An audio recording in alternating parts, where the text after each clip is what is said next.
So I'm in Plymouth, surrounded by lots of big swanky boats. I came here yesterday from Salcombe, and it took me 11 hours against the wind and quite a big sea, and I could have gone into the Yelm, but didn't want to because my depth sounder wasn't working.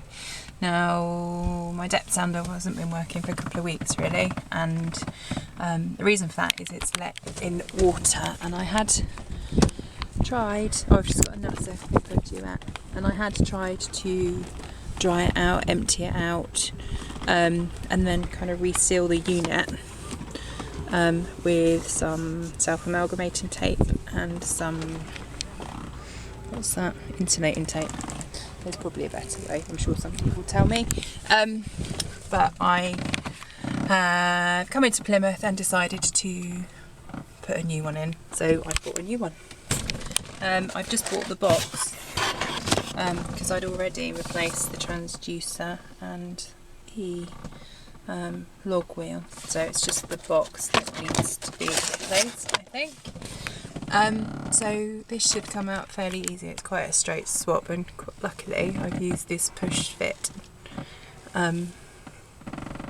connectors for the electrics, so it should be pretty straightforward. These come out, and there's a clamp on the back like that, and if you've ever wondered how thick a Hurley 22 is, it's that thick. Yeah, it's quite solid though. So I am going to whop on some connectors and put it all back together. Fingers crossed it's gonna work.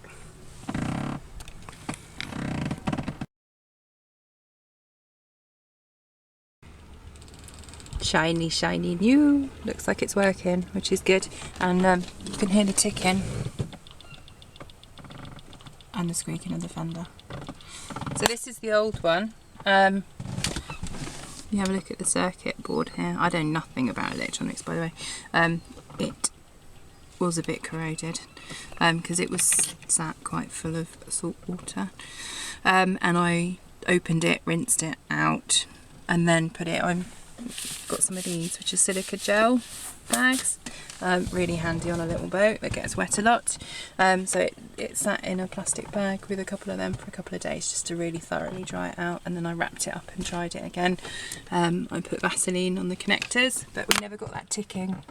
Oh, we did it. I think it worked for like a couple of hours, but it never really got going again, and just said out all the time, although it did display something, it wasn't working. So this new one cost 135 quid, which is quite a lot to spend, I suppose, but it's only like 6 nights in a marina, if that.